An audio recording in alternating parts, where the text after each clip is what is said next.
Yo, may nagtatanong, 200 ba ang kailangan na lalabas pag pinasok ang papel na ito? Halimbawa, gusto ko ng 500, ganito yon. Kung gusto mo ng 500, isusulat mo lang 500. Ito na yan, ipapasok ko ng papel na ito sa money printer.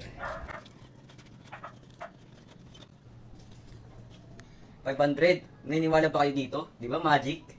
Halimbawa, gusto ko naman ng 1,000. Isusulat mo lang 1,000. Itong papel ang may sulat na 1,000, ipapasok ko dito sa Magic Money Printer. Ipapasok ko na siya para magkaroon ako ng 1,000.